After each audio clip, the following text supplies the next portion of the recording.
But hope, we have to have something to set our hope on.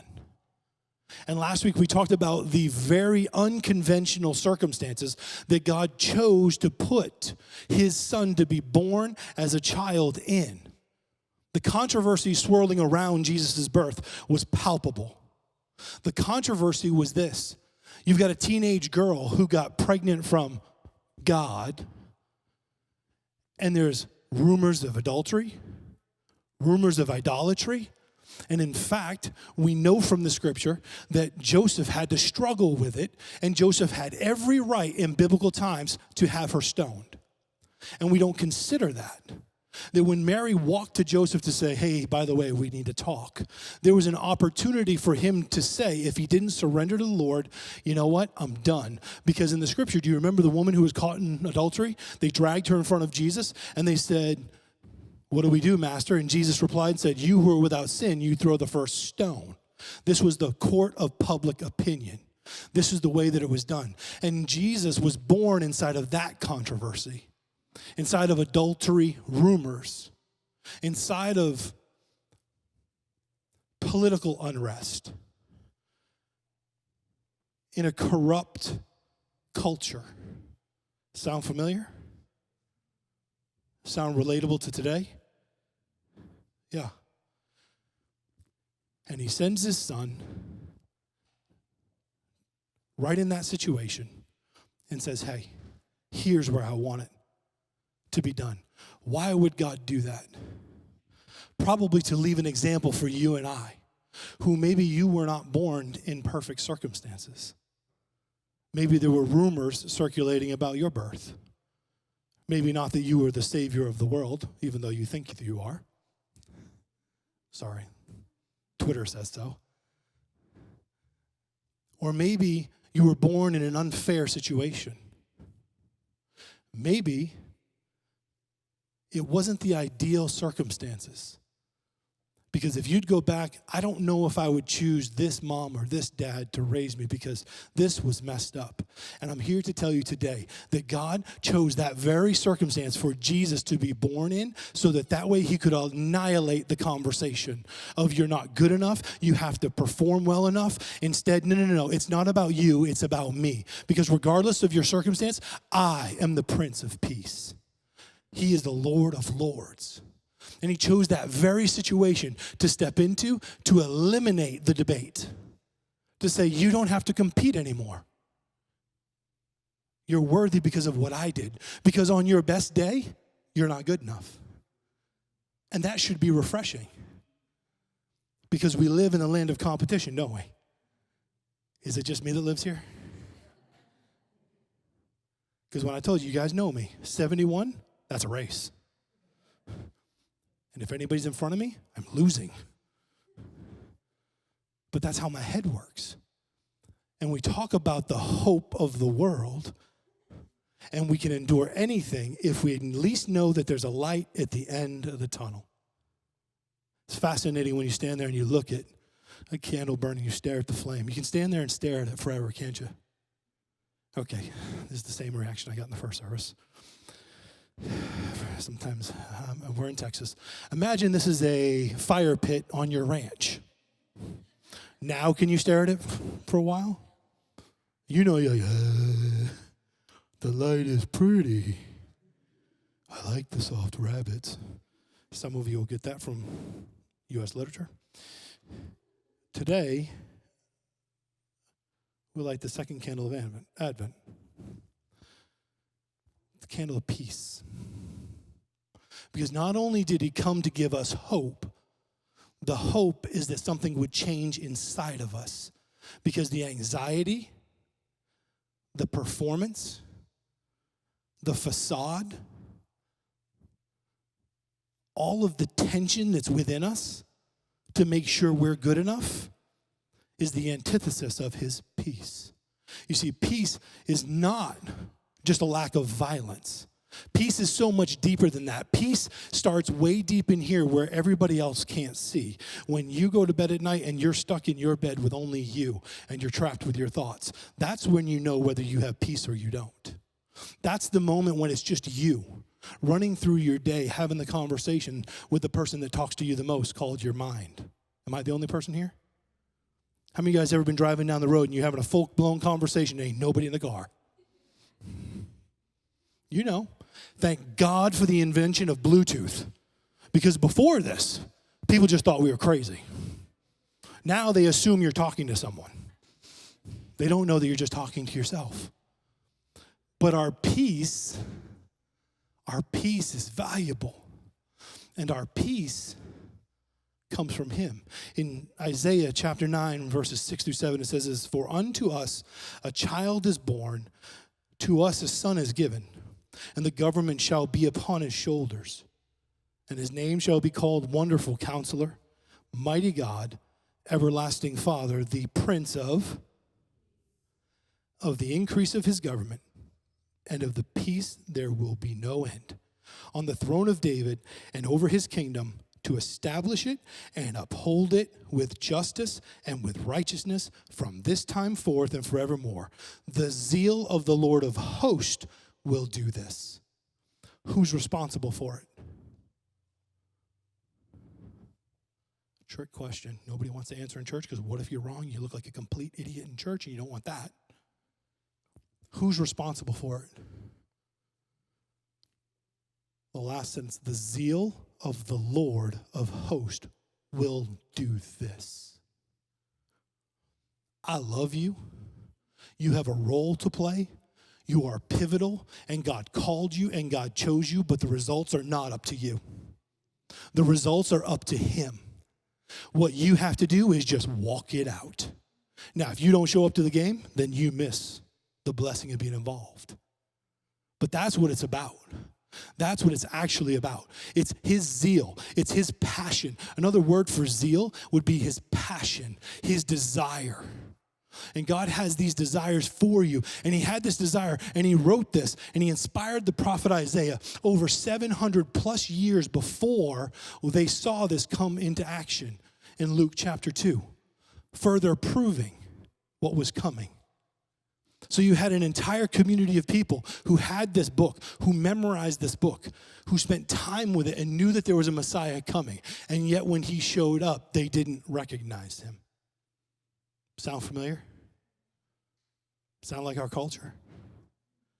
There are people all around us, and Jesus is right there with them, right there for them, and they can't even see him there.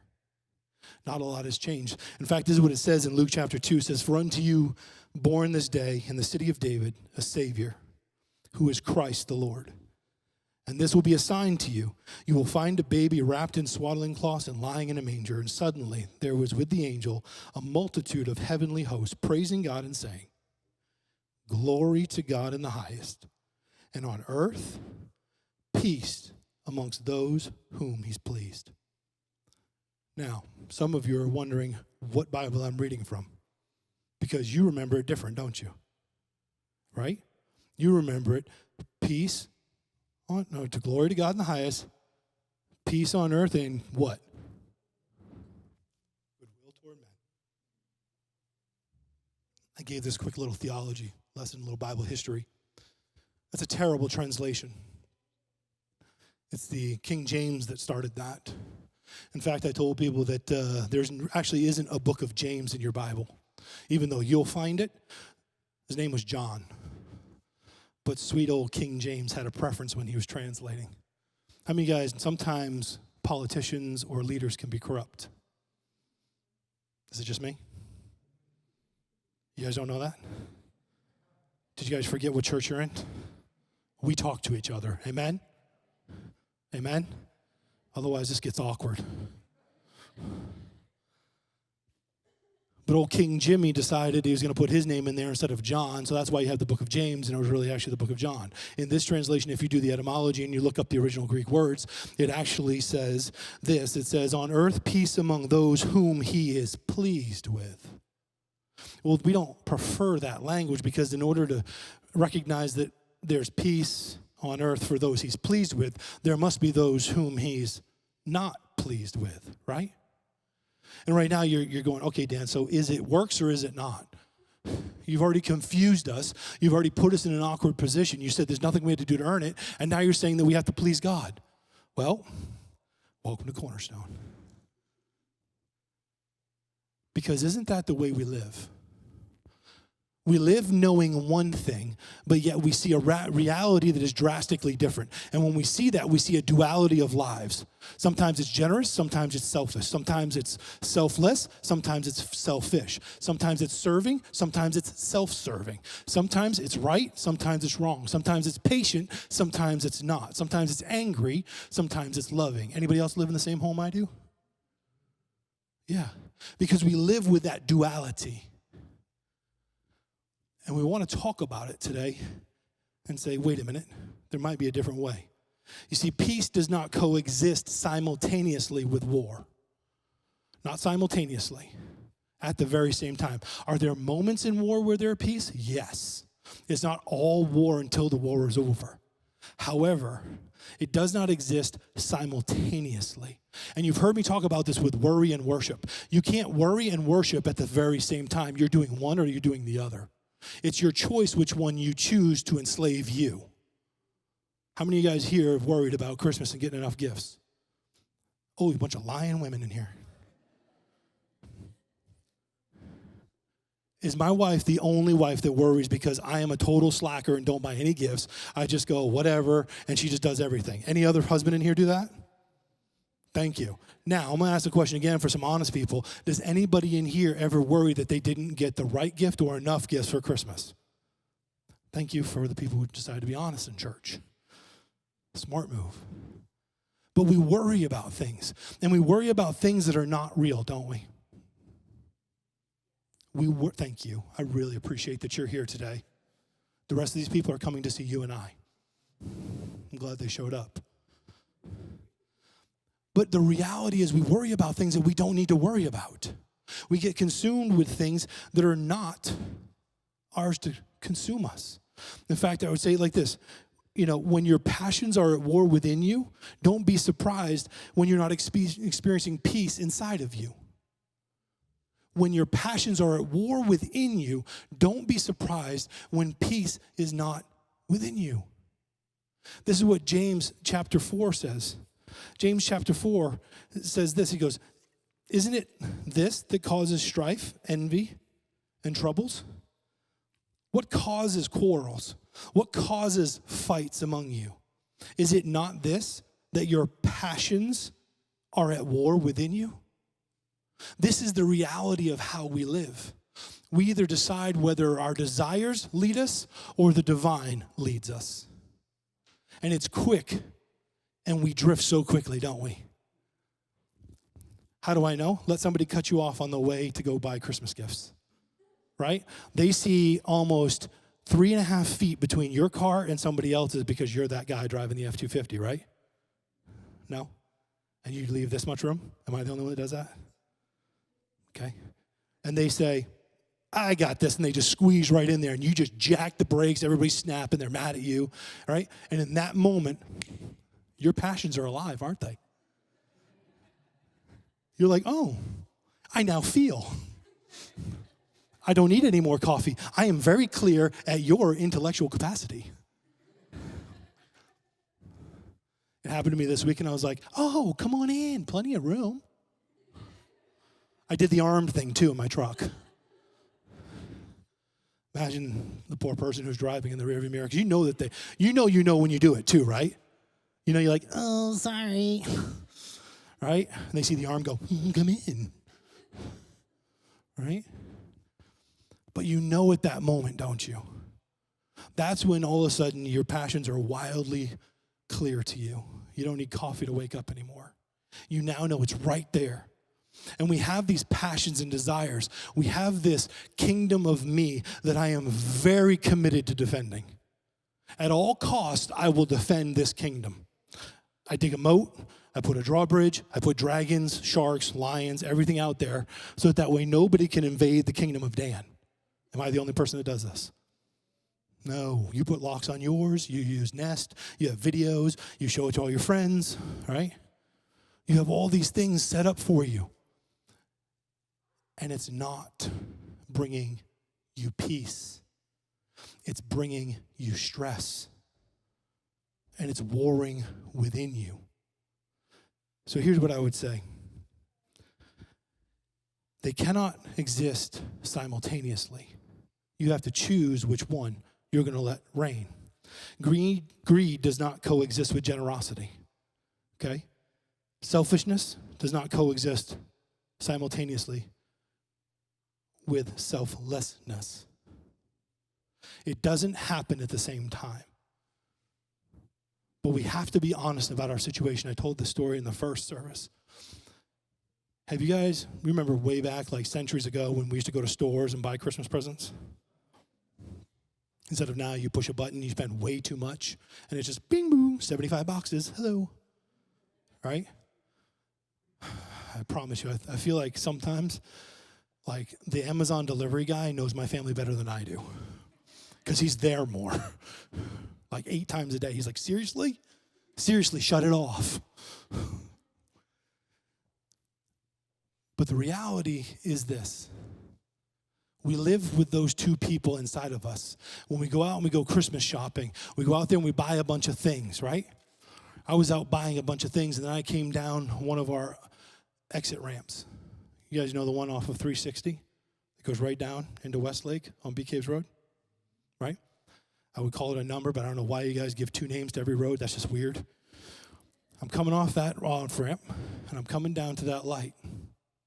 And you know who's always right at the end of that light? God's children. His sons. His daughters. That I have judgment for. I came off of that ramp after I'd just been being overly generous for my family and buying things that they don't need. And I'm parked there waiting, and as they started walking up and down with their cardboard sign saying, anything helps, God bless you, I proceeded to go through this little mental game in my head of, I wonder what she drives. I wonder how much she makes a year doing this. Anybody else ever do this? Thank you for the 3 of you nodding. The rest of you are burning in the fires of hell. And I'm sitting there going through this whole thing in my mind, and then what do? Like a good Christian, I just drove away, right? Months and months and months go by.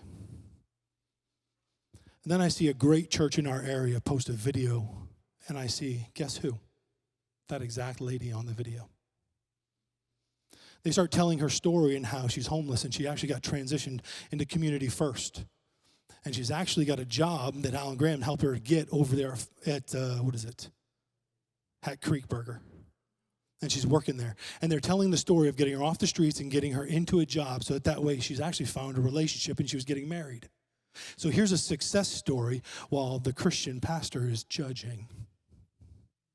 Talk about a duality, right? I make my living reading the word.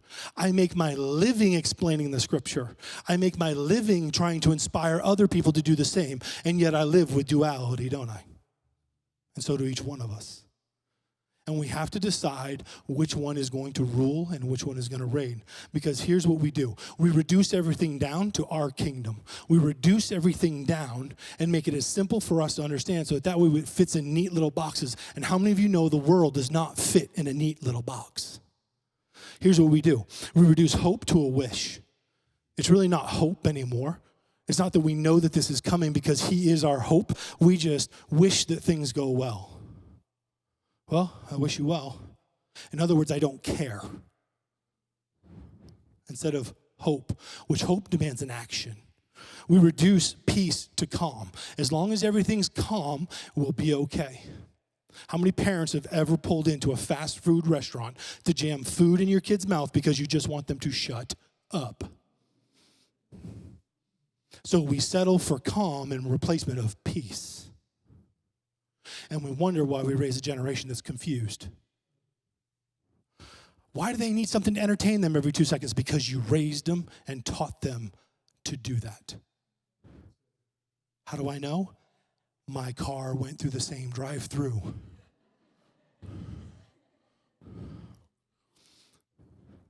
My pleasure, my pleasure. Shut it. And so we sacrifice peace for just calm. Instead of dealing with the issues and training up what needs to be done, we sacrifice the entire system and wonder why we have a result that we don't like. And we have to do the difficult to see God move in impossible ways. And we can't be upset with the result if we didn't put in the time. Again, it's not our job to make it happen. It's our job to walk it out. And so we replace peace with calm. We replace joy with happiness. There's no inner joy. There's just happy. Happy lasts for a few minutes and then it's gone like a lollipop. It's only a few moments of like, this is done. As long as I'm happy. You know who does this the best? Me. You know what makes me really, really happy? Food. I even have a little fat man dance that I do. Sitting at the end of my table because that's just what I do. And all of a sudden when Kelly makes something that slaps you in your soul, right? Your tongue is going so wild it's going to hang you because it's going around your head. It's like, whoa, this is amazing, right? I just start there and I'm like, and I just kind of do this little. She's like, you do a little fat happy dance? I'm like, yes. Because it makes me happy. In fact, I've been on an incredible diet lately. Been working very, very hard on it. Been very committed to it. It's called the I don't give a crap diet. I'm almost at the end of it, okay? I'm this far from the goal. And what it is I eat whatever I feel like, whenever I feel like it. You know what I've noticed as I've really been successful at staying committed to this one diet?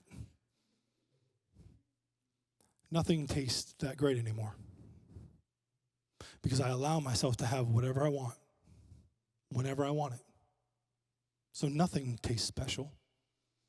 Everything's just anything. And we have to learn to say no to certain things because it's not going to set us up to experience peace. We're exchanging happiness for joy. You want to taste an amazing meal? Fast for 3 days. And when you sit down, you are not complaining about nothing. You're like, cauliflower? Bring it on, baby. You will eat that, right? It's because your palate gets used to what you feed it. What has your spiritual palate gotten used to because of what you feed it? Any and everything, whenever you feel like it? Or do you make a commitment to the house of God where God has planted you, wired you, called you, and when you sit in it, you're nourished and full of joy? It doesn't mean everything's simple. It just means you are on a different level. And at that moment, that's the moment where you can feel joy. That's the moment when God can say, plant a church. And I'm like, no, I'm a youth pastor. Please don't ask me again. But yet he said, do it. And I had two questions, and you've heard me say this over and over again. Who's going to show up, and who the heck is going to pay for it? Look around. No, seriously, look around. And yet I was arguing with God because my desire was to stay put and do what I was thinking I was wired to do. And God said, no, you're not listening anymore. I want you to go this way. Because he changes. He moves. He's not always the same. Now, people say, no, the scripture says he's the same yesterday, today, and forever. And guess what? Today is the 13th. Is it the 12th? So it's different, isn't it? And he shows up in different ways. Why? Because he's used to you responding to him a certain way. So he shows up in a new way because it actually increases your spiritual palate. That way you have a hunger and you have a thirst. The Beatitudes say this: blessed are those who hunger and thirst for righteousness. How's your thirst? When was the last time we hungered and thirst for righteousness? Not just justice, not just our particular political party. When did I thirst for righteousness? Being right with God. When did I hunger and thirst so much that it changed the way I drive through my neighborhood? That it changed my ear going, instead of being so busy and listening to all the Christmas carols on the radio, which I don't hate on, they're great, they're amazing, okay? But can I hear the voice of God say, I want to change your community and I want to use you? Because there might be someone in your community who lost their job in a pandemic. There might be somebody in your community who just got divorce papers. There might be somebody who God needs you to speak to because they feel like they're all alone. And they're suffering with anxiety. Nobody suffers with that anymore, right? It's Christmas season, anxiety went away, right? No, as soon as we put a tree up and turn the carols on, everything went away, right? No, there are people in our community, and what if God wanted to use you to bless them? The last one is this. We reduce love to affection. We're willing to totally let go and just say, as long as someone just makes me feel good, I'm fine. I don't need love and commitment. I don't need someone to stand here and say, I'm not going anywhere until my heart stops beating. I love you. Not only do I love you, but I'm not moving and I'm not changing my view and I'm not lowering the bar or the standard. I'm telling you I love you, and sometimes that puts me in a weird position to hold you accountable. I have to actually tell you things you don't like. And that means I'm not moving. And that's not because I hate you. I just disagree with what you're saying based on biblical principle, not my own personal preference. And when I stand there, I actually become the truest sense of love. Because love and affection and holding hands is sweet. And you should hold your wife's hand. My wife reached out and grabbed my hand in the truck the other day. She was still want to hold my hand. I was like, sweetheart, when I tell you,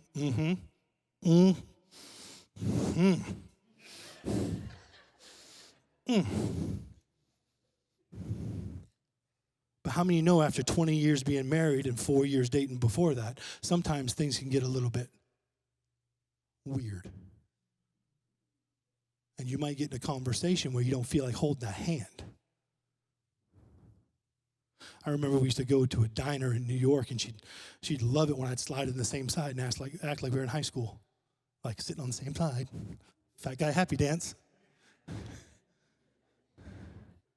Now we sit in diners and look at people like, oh, kids. They have no idea what's coming.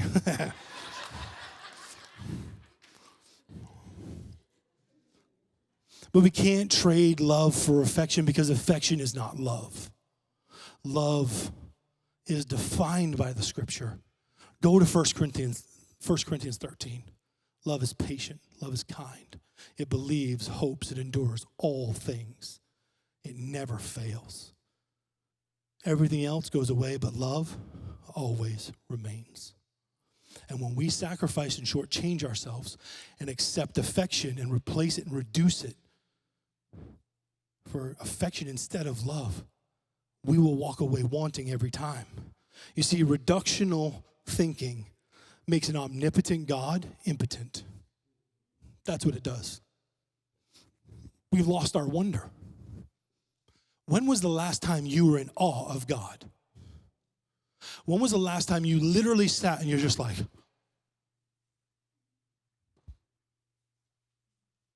wow. I got to do it yesterday. Not because I chose to, but because I got a text from a friend of mine who's in the hospital. And he said, you're not going to believe this, but I'm in the hospital. And they had to cut off my toe because I got an infection and it got into the bone. And I'm just so thankful. I said, what? He goes, I'm just so thankful. I said, why? Because I'll tell you, can you come? Sure. I jump through all the hoops of COVID protocol and I get into the hospital.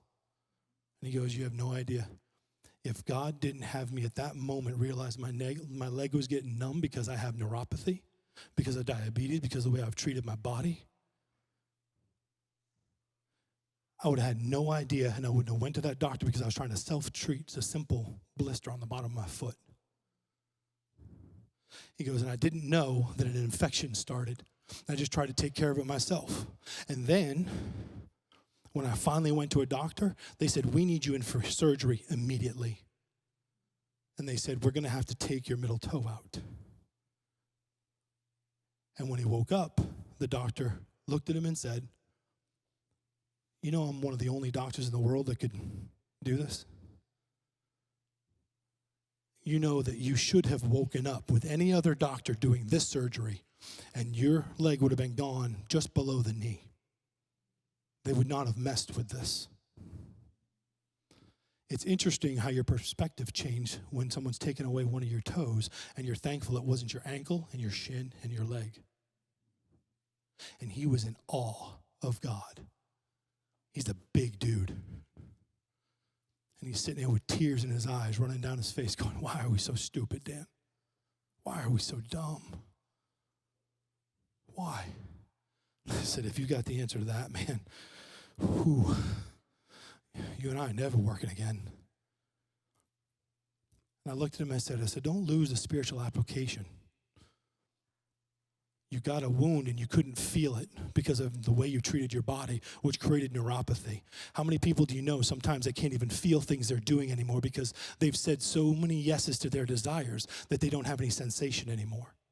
And in their spirit, what they've done is they've numbed their spirit so they can't even feel the wound. And when they finally recognize the wound and it's pointed out to them, what they then do is then say, oh, I'll take care of it myself. I don't need help. I can't tell anybody about this. I can't be vulnerable. That makes me look weak. So I'm going to self-medicate and self-diagnose. And as I do that, eventually the infection goes so deep that it gets into my bone.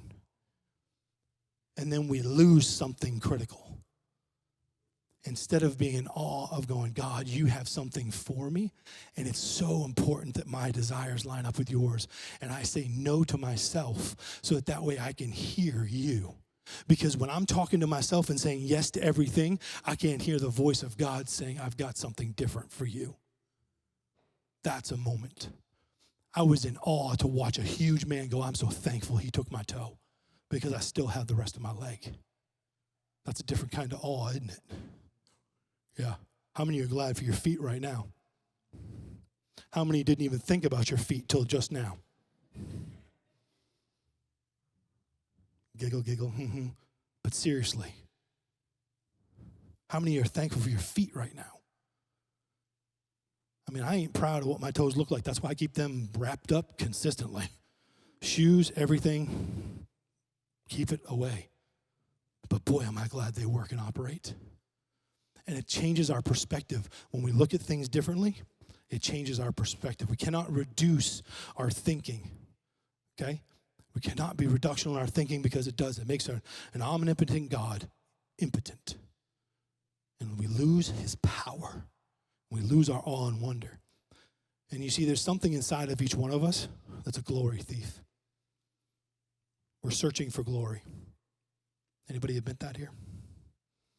One person. I appreciate that. One dude. Anybody else here searching for glory? I'm searching for glory. I'll tell you a quick story.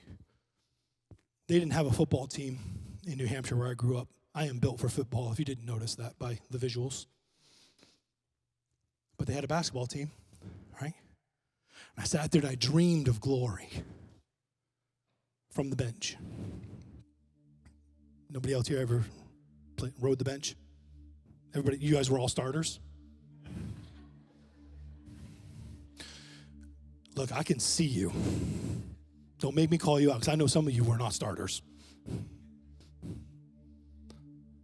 But as I dreamed this up in my mind, I remembered just sitting there hoping that I would be at the end of the game and it would be me driving to the hoop for that last layup and just to watch it roll off my fingers with 2 seconds on the clock. It's clicking down. Watching it roll off my fingers and roll around the rim. And roll around the rim and then whoosh, plop out.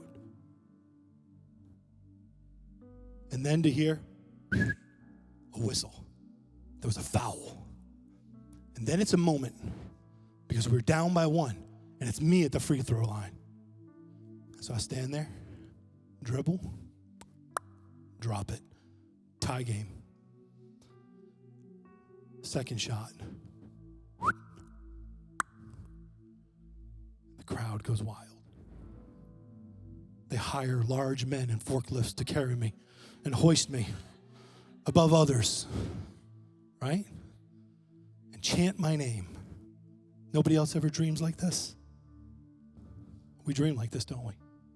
We dream like this because we all want glory. And at first glance, you're like, I don't want to admit that because I know that that's wrong. Well, yeah, we're glory thieves. We want to take the glory from God, don't we? And he's the only one who gets the glory. But I'm here to tell you it's not your fault. You were wired that way. You were made in the image of, and he's the one who's worthy of all glory and honor. Amen? So why does it surprise us when we want glory? You see, it's not that we're doing it wrong. It's that we are not submitting it properly. And when we submit it properly and say, oh, this isn't about me. I'm made in your image. I can walk up confidently because of who you are, not because of what I've done. It's about who you are. Now, all I can do is talk about my Father and talk about what he did and how he did it and how he loves us and how he provided. Because it's about his glory, not mine. But you have to decide who's going to win the war of your desires. So you have to decide, are you desire-driven or divinely driven? There's a good litmus test. If you're desire-driven, then it'll be selfish. If you're divinely driven, it'll be selfless. Did the idea originate from you, or did it come from God? If it came from God, it's divinely driven. Does it serve others? Does what you're thinking about doing serve somebody else other than you? Or does it serve you in a way that way other people can find out what you did, but you're going to play it real low key at first? Nobody else in here, just me? Hopefully somebody else caught it on, put it on Instagram, tagged me. That way I can post it to my story because they post it and it's posting me about me. See what I did there? He's culturally relevant. But we do that, don't we? Don't we? Act like we don't. We're hoping for red bubbles, aren't we? Aren't we? We open up our phone, we're like, where are the red bubbles that give me worth and value? And when it comes out of our mouth, we know it's wrong, but yet we're a slave to it, aren't we? We're a slave to it. So there's how you know the differences. Here's a good question. Does it line up with biblical principles? Do you even know his word enough that you could tell the difference between you and him? It's about you and what you want to do, or it's about what he wants to do through you. Does it line up with biblical principles? You see, it is in our DNA. The only way we can beat it is if we surrender in salvation. If we surrender our will to his. We chase peace, which is a little bit of an oxymoron, isn't it? We chase after peace. Meanwhile, all we have to do is stand still and it'll come right to us. The question is, do we stop long enough to listen and sit still? See, peace originates with God, peace is sustained by God, and peace is fulfilled by God. It originates, it is sustained, and it is fulfilled by God. Any other source that we go to searching for peace, we will always be left disappointed. But how many times do we go to the well of somebody else and wonder why we walk away feeling like we just got taken advantage of? When we should have went to the source, because the source has everything we need. Why? Because we're desire driven. And we got to be really, really careful. Because our desires tell a lot about us. So here's a question. Think about it. What rules your decision making? Is it your desires or your values? No, this is a decision I make because this is what I do. How do I know? The overwhelming majority of our community says that they're Christians. I wonder if this would stack up on the decisions that they make. What do they do with their finances? How does that help the poor? How does that help the oppressed? Or is it about a quick retirement? So that way I can do more to feed my desires so I can feel like I'm still relevant because I'm chasing the people around us and what they do and whether they're successful. And then we find ourselves chasing each other. Do I have what my neighbor has? Can I go where my neighbor went? What about my house? Is my house as big as my neighbor's? What about my kid? Is my kid as successful? Do you see what I'm doing? What motion are we running in when we do this? You ever feel like you're running in circles? Stop. Just stop. I bet you'd be surprised if you slowed down and stopped running in circles, you'd run right into God. You'd run right into him. Because there he is in the quiet. There he is when you slow it all down. There he is in that moment. But think about it. What rules your decisions and your decision-making process? Is it emotion or is it values? And when you grant every desire that your heart has, what's left to bring the thrill of hope? What is your spiritual palate like? Is it any and everything you can grab from every direction? Or is it a word fit in season from God to you to move through you for others? Because that will create peace. That will create joy. That will create hope. That will create a legacy that far outlasts you. But you don't get it running in circles. You have to stand still and say, I choose your peace. This is what it says in John 14:27. It says, peace I leave with you. My peace I give you. Not as the world gives, do I give it to you. Let not your hearts be troubled, neither let them be afraid. I'll read it one more time. Peace I leave with you. My peace I give you. Not as the world gives, do I give it to you. Let not your hearts be troubled, neither let them be afraid. Is the world around us afraid right now? There's no need. This is not a debate of whether COVID is real or not. A good friend of mine is laying flat on his back and has been for 4 days. If you can imagine, he's bigger than I am. And it's wiping his tail right now. This isn't an is COVID real conversation. That's a dumb conversation. What I'm saying is this. We've reduced peace and settled for calm, so we don't have to deal with the reality of the duality within us. And when we've done that, we have missed the moment. We've missed the moment where God can show up, where God can do something greater than us, because he left his peace with us. The question is, where did you put it down? The Christmas season is too easy to make the illustration. Why do you keep trying to return his peace after the holidays? It's not a gift that you were given that was a bad choice. It just didn't come shiny. It didn't look as exciting. Don't be duped, because he left his peace with you. One last thought. When the power of love overcomes the love of power, there will be peace inside of your soul. When the power of love overcomes the love of power, there will be peace inside of your soul. I'm going to show you something. This is a really old letter. This is what old people used to do to communicate.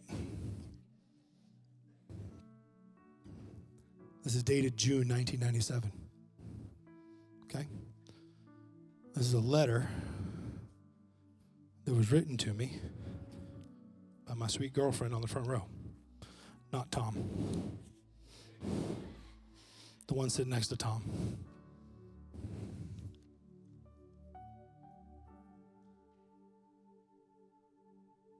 Lots of X's and O's, right? What do you expect from her? Makes sense, right? I found this and I reread this, and it meant something to me. First, it meant, wow, did I dupe her? Because what she wrote in there, I was like, who is she writing about? This dude is amazing. I feel so bad for her.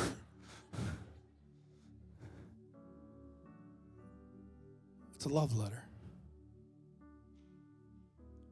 about how much she was into me.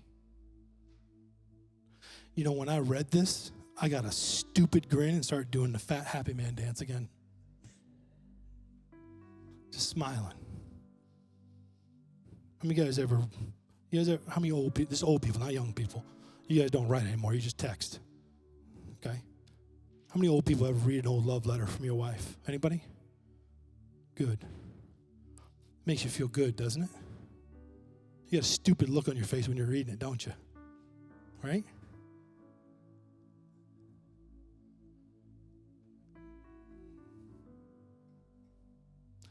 What if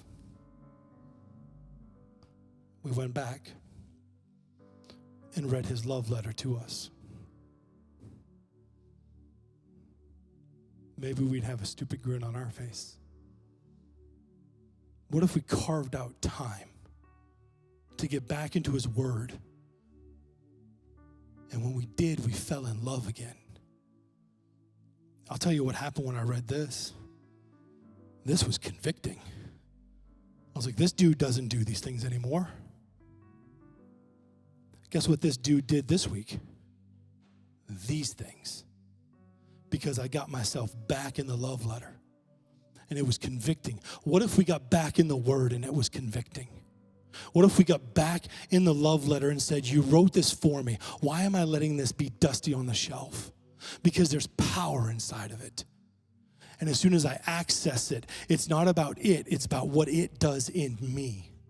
Because it transforms me, it changes me, it washes my mind and gets me set on what's real, and what's fake is obvious to me. Instead of majoring on the minor and minoring on the major, now I can focus on what I'm truly wired to do, what I'm called by him to do.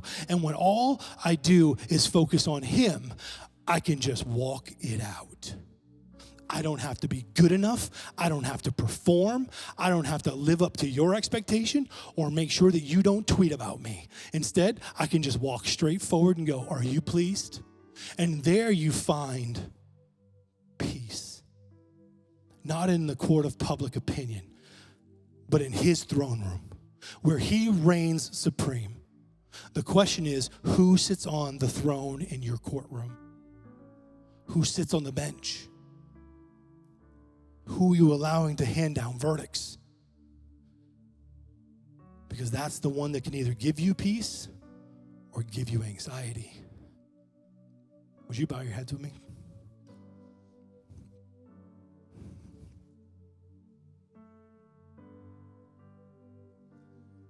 Right now, right where you are, here's what I believe. I believe that there is a war raging. It's for your heart. Who will reign? Who will rule? And if you have never made a decision to give your heart and your soul to Jesus Christ, peace is impossible. Happiness, you can have it coming and going. But peace, joy, not available. But it is if you make this one decision, right where you are, to say, Lord, I want you to be my Lord and my Savior. God, I see what you did for me, dying on the cross. So I choose to accept your free gift of salvation. Would you be Lord of my life? That's the most important decision you'll ever make in your life. And until that is settled, peace is just a fairy tale for you. But if that's a decision you made, that is critical. That's why we do what we do. And in this moment, if that's you, with everybody honoring the sacredness of the moment, I want you to know two things. One, God sees you, and you are critical to him. 2, I want to see you because I want to pray for you. We don't want to talk about praying for you. We want to pray for you. And so if that's you, if you made that decision for the first time and you feel like God's knocking at your heart saying, this is you, make the call. If that's you, would you mind just looking up and catching eyes with me real quick so I can pray for you? Thank you. Give me a minute. I want to make sure I catch everybody. That's an important decision you need to tell someone about. Second, you've already driven that nail. You already know that you've completed that task and you're good. But peace is still elusive. And you say, it's as if God's talking right through the center of my heart right now. I want to encourage you and I want to pray for you. Lord, I ask right now that you would bless them. You would give them wisdom. You would give them your grace. God, I pray that those that are here within the sound of my voice would hear your word, not mine. And Lord, I pray that the words that are said that are yours would remain. It would find good soil and it would grow up inside of their heart. God, I ask a special prayer and a blessing that what's said and done here, Lord, as soon as we walk out, doesn't get choked out by the cares of this world, but instead they protect it, they nurture it, they love it, and they continue to feed it. We ask all these things in Jesus' name. Everybody said? How many of you felt like that God just spoke through your pastor to you?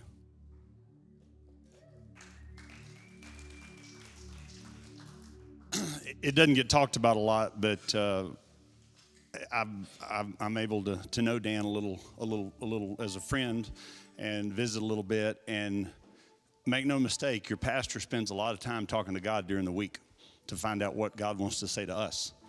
And remember that and lift him up and pray, because when you have a pastor, I've been in a lot of churches and known a lot of preachers, but I don't believe I've ever known one that loves people and wants to lift them up as much as our pastor does. And we need to remember him and lift him up.